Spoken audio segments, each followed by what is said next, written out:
Le coup d'œil, la série qui décrypte tout ce que vous souhaitez savoir sur votre vue. Le larmoiement, qu'est-ce que c'est? Vous avez l'œil qui pleure ou qui coule, particulièrement le matin au réveil ou quand il fait très froid dehors? À quoi est dû ce larmoiement et comment s'explique-t-il? Les larmes sont produites par les glandes lacrymales situées au-dessus du coin externe de l'œil. Elles sont enrichies d'une substance grasse fabriquée par des glandes situées sur le bord des paupières qui épaissit les larmes et limite leur évaporation. Lorsque l'on cligne des yeux, les larmes s'étalent à la surface de l'œil et forment ce qu'on appelle le film lacrymal.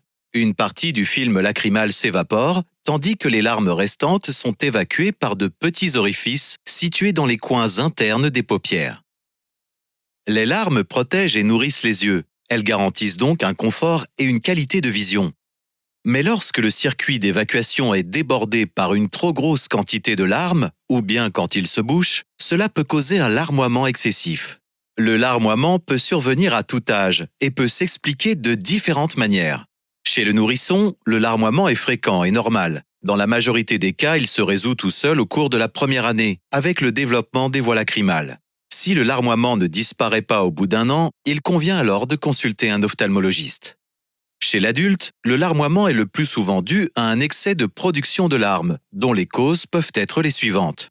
Une irritation ou une infection des yeux, une infection des voies respiratoires supérieures, à la suite d'un rhume ou d'une allergie par exemple, une baisse de la qualité des larmes qui s'évaporent trop vite, une poussière ou un cil dans l'œil, une sécheresse oculaire.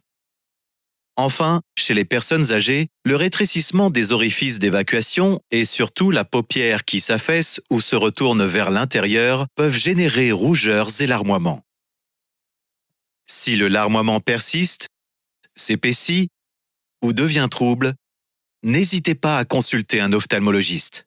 Dans les cas d'origine infectieuse, allergique ou de sécheresse oculaire, un traitement médicamenteux adapté vous sera proposé. Alors que dans le cas d'une obstruction, c'est une action mécanique réalisée par l'ophtalmologiste qui pourra permettre de rétablir l'évacuation des larmes. Ce contenu vous a été proposé par les verres optiques Nikon.